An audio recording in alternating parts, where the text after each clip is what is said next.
I have to take food to mommy.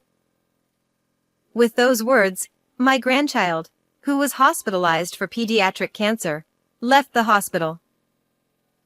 Despite being only 7 years old, she had bravely endured her painful treatments without complaint. Upon hearing her words, I hurried to my son's house.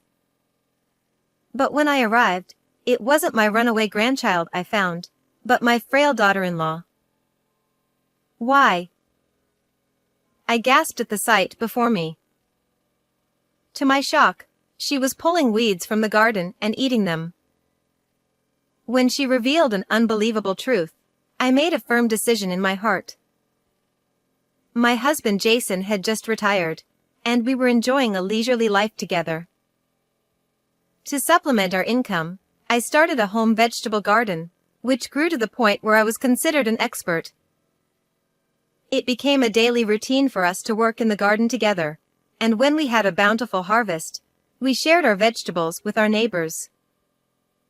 The joy they expressed over the delicious vegetables I grew was a source of motivation. Our only son, John, married Amy when he was 27. He met her at the company where he worked, which was run by her father. A year later, a lovely baby girl named Emma was born. Though we didn't live together, our family gatherings were always filled with smiles around our grandchild. From any perspective, we seemed like a happy family. We had no typical mother-in-law and daughter-in-law conflicts. In fact, I had a very good relationship with Amy. John and Amy often visited with Emma, and I cherished watching my first grandchild grow, feeling grateful for these moments. When Emma was about 6 years old, she fell ill. Despite visiting several hospitals, her condition didn't improve, so she was hospitalized for a thorough examination. The tests revealed that she had pediatric cancer. Our family hoped it was a mistake, but it was an undeniable reality. I'm okay. I'll do my best. So everyone, please support me. While everyone around her was in shock, Emma remained strong and composed. That's right. You're a strong girl, and you'll definitely get better. I decided to support her with a positive attitude. Emma endured the repeated painful treatments without complaining, bravely fighting her illness. My son and daughter-in-law also supported and encouraged her. Let's do everything we can to help them. My husband and I agreed to focus on supporting our son and his family. Amy, are you okay? Are you getting enough rest? Yes, somehow. But every time the phone rings, I worry that something might have happened to Emma. I understand. It's worrying. Amy visited the hospital daily and stayed with Emma as much as possible during her prolonged hospitalization. Her face showed clear signs of exhaustion. Why don't you take a break and let John take over for a bit? I'm worried about your health too. Yes, but... According to Amy, my son had become too busy with work to visit the hospital. Emma knew about this and seemed somewhat lonely because of it. Seeing her like this broke my heart. I decided to call John. I thought Amy might be holding back and enduring a lot due to her reserved nature. Emma and Amy are doing their best. Can't you help out a bit more? What? Are you saying I'm not doing anything? I didn't say that. But could you visit them even for a short time? Thinking of them, I spoke more firmly than usual. I know, but the treatment costs a lot. I have to work overtime to pay for it. He responded in a tired voice. After ending the call, I shared the conversation with Jason. The next day, I asked John to come over because we had something important to discuss. He arrived after 11 p.m., reflecting how tough his situation was. your father and I have decided to help. This isn't much, but please use it for Emma's treatment. We decided to provide some financial assistance, hoping it would allow John to spend more time with his family. Thank you. This really helps. But please don't tell Amy about this. Okay, but why? I don't want her to worry about money. Understanding his concern for his family, we agreed to keep this a secret. However, Amy later told us that John was still too busy to visit the hospital often, although he promised. What worried me more than John's absence was Amy's condition. She looked exhausted, with hollow cheeks, and dark circles under her eyes, and seemed constantly dazed.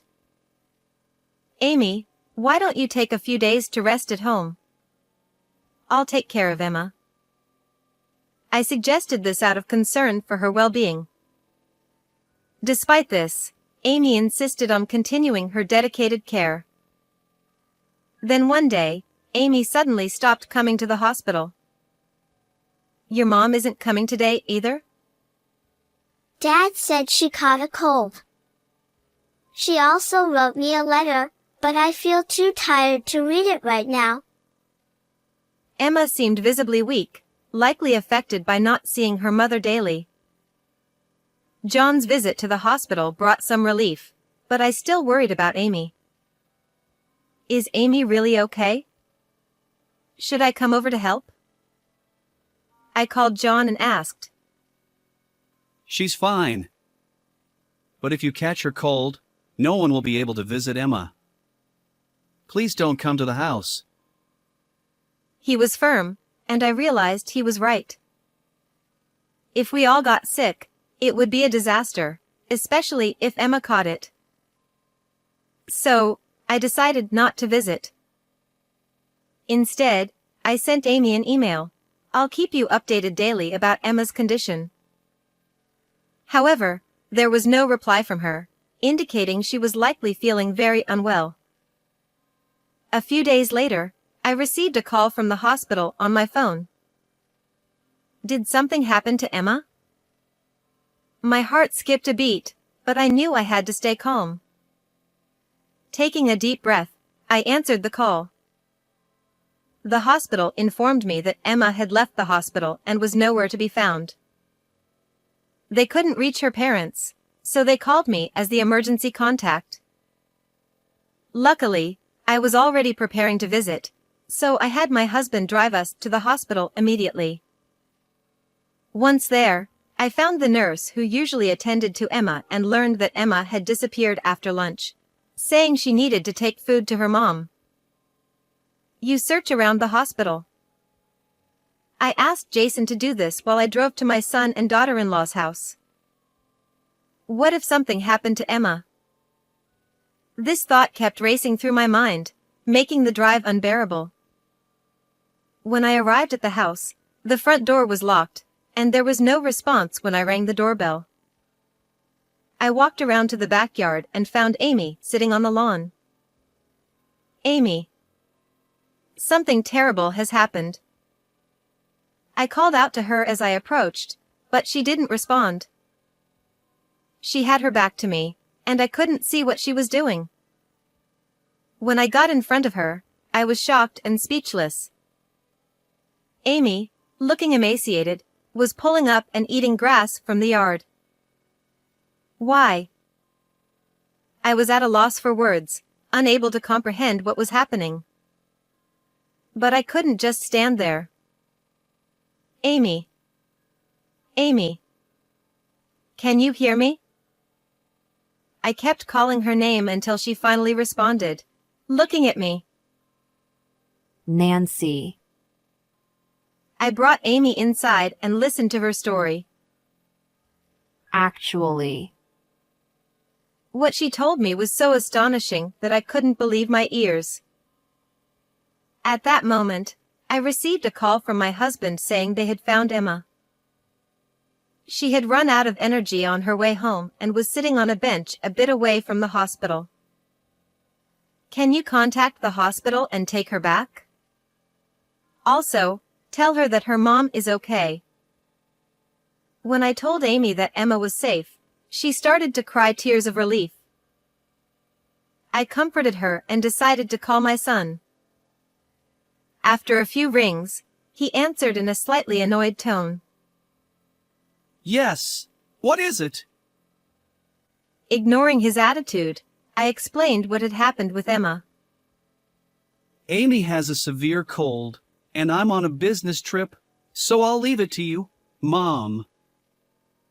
You can't talk like that. Come home immediately.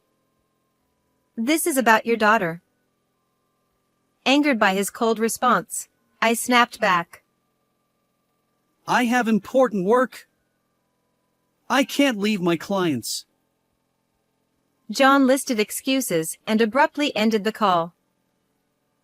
I felt a deep, simmering anger not only about Emma but also because John had lied about Amy's condition. I won't forgive this. Before doing anything else, I needed to get Amy to the hospital. So, I called an ambulance. After she received care, I started preparing for what needed to be done next. I made a call to a certain place. 3 days later, I was waiting for my son outside his workplace as he finished his shift. Mom? What are you doing here? He asked. John, you're not working overtime today? I called out to him as he came out almost exactly on time and slowly approached me. He looked quite annoyed and seemed reluctant to even talk to me. There's a cafe nearby that Amy said has amazing coffee. I want to try it, so will you come with me? What? No way. I have a lot of things to do. Maybe some other time. I have something important to discuss. Come on, let's go. I grabbed his arm firmly and headed to the cafe. Inside, it was bustling with groups of office workers and housewives finishing their day. John let out a big sigh as soon as we sat down. What are you up to, suddenly showing up and dragging me here? If you have something to say, just say it already. All right, I'll get straight to the point. When Emma ran away from the hospital, why didn't you come immediately? I looked him in the eye as I asked. It's not like I could help it. I was on a business trip. I couldn't just leave. John started tapping the table with his nails in frustration. Oh. I heard you had taken a day off. What? I asked with a bit of sarcasm, and he looked bewildered. He clearly didn't expect me to know that. I called your company and asked. Was that wrong? Why would you do that? Everyone is busy, and you're bothering them. John leaned forward, frowning, and started speaking rapidly. Ignoring his attitude, I took a sip of water. What were you doing on your day off? Is there something more important than your own daughter? That's none of your business. With that, he turned away like a child. I then took a photo out of my bag and showed it to him. Were you on a trip with this woman? What? How do you have that? John asked, his eyes wide with shock. The photo showed John walking closely with a woman. Yes, he was having an affair. It probably started around the time Emma's illness was diagnosed, and the money we gave him was likely spent on her. The constant overtime was a complete lie. And here is proof of your trip. I took my phone from the table and showed him a screen. Look, you're clearly in the picture. Wait, what is this? What I showed him were pictures from his mistress's social media. They were holding hands and smiling broadly at the camera during their trip. Why do you have these, Mom? Amy originally found the photos, and you've seen those before, right? The social media posts I tracked down myself. Actually, my daughter-in-law Amy had secretly started investigating John's infidelity on her own some time ago. She confronted him with all the gathered evidence. But you blew up at her when she showed you, didn't you? Then you started treating her horribly and even began to restrict her movements. I said. John snapped. How much do you know? Did you go to the house and meet her? I told you not to go. Your excuse about her being sick was a lie. I replied calmly to my son, who was desperately trying to argue back. The day my granddaughter escaped from the hospital, Amy confided in me about John's outrageous behavior, and I was shocked. I didn't want to believe that my own son not only cheated but also mistreated Amy. Amy said that John had been unapologetic about the affair. When she tried to divorce him and demanded alimony, he refused. To silence her, he physically abused her, restricted her from going out, confiscated her phone, and even deprived her of food. The claim that she was sick was just a lie to keep us from contacting each other. Amy was eating grass in the yard. She was that desperate. I revealed. What?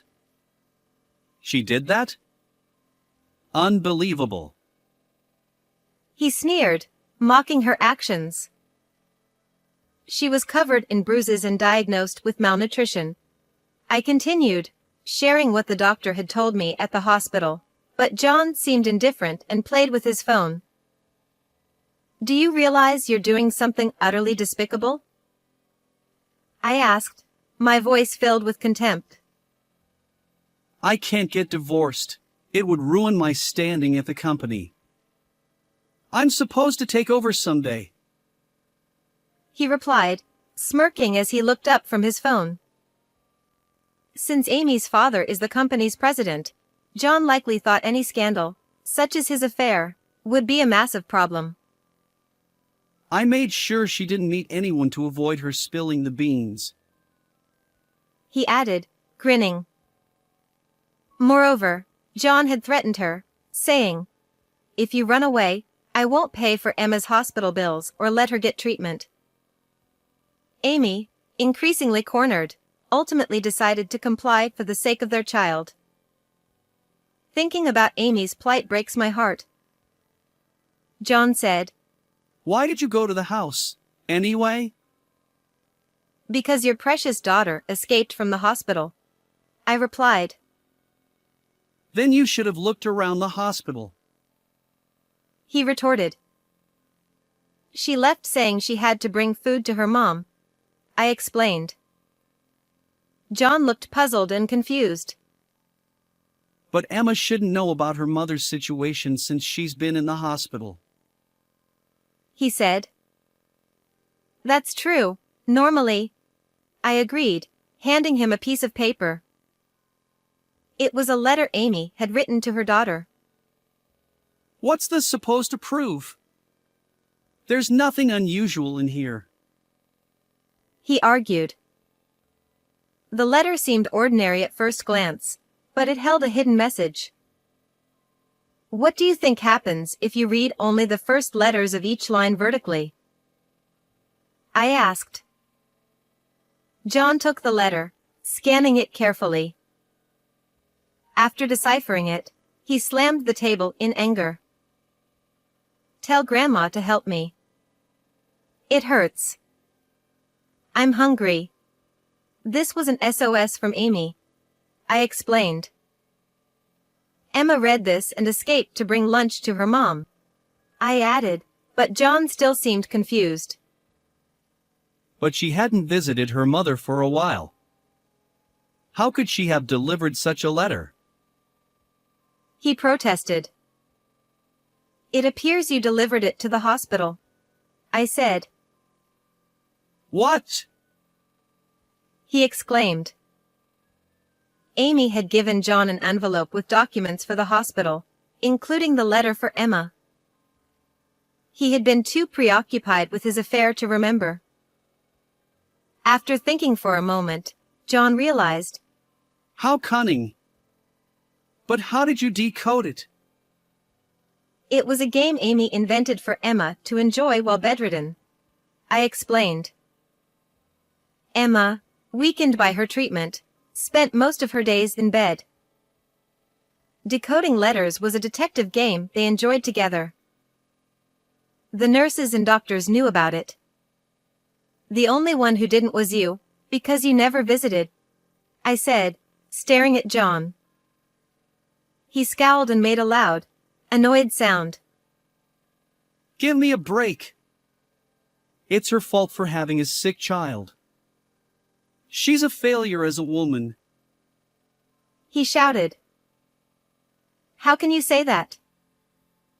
I responded, horrified. That's why it's okay to cheat on her. He continued without hesitation. His cruel words made me lose all patience and affection for him. I wondered where I had gone wrong in raising my son. All I felt was regret, knowing that Amy had suffered because of it. The only way I could atone was to ensure he faced the consequences of his actions. I've told Amy's father everything about your affair, her hospitalization, and the reasons behind it, I said. What? No. That can't be true. John began to panic. It is. Don't think you can do such terrible things and get away with it unscathed. What am I supposed to do? As my mother, can't you consider my position at the company? Think about how foolish you've been. I snapped. I placed the divorce papers Amy had given me in front of him. Seeing them, John finally seemed to grasp the gravity of his actions, and sweat began to form on his forehead. Mom, help me! Please apologize to Amy and the president with me. He pleaded, still hoping for a way out. But life isn't that easy. Stop relying on your parents. Take responsibility for your own actions, I said firmly. This was the final lesson I could teach him, and I pushed him away. He collapsed onto the table, sobbing. Later, the divorce was finalized. Amy demanded $20,000 in alimony, $10,000 from the other woman, $70,000 in child support paid up front, and $30,000 for emotional distress. John sold his house and took on debt to pay these amounts. It turned out that the other woman was a coworker, and both were transferred to different departments for disrupting workplace conduct. Coincidentally, someone from John's company was at the cafe where we talked, and the news of his affair spread. They both eventually resigned due to the hostile work environment. We cut ties with John. After several attempts to seek help from us, he eventually stopped coming, and we have no idea what happened to him. Amy recovered and was discharged from the hospital. Our granddaughter is doing well with her treatment and is expected to come home soon. We still keep in touch with Amy and our granddaughter, and I'm determined to support and watch over them. How did you find this story? Please subscribe to the channel. See you in the next video.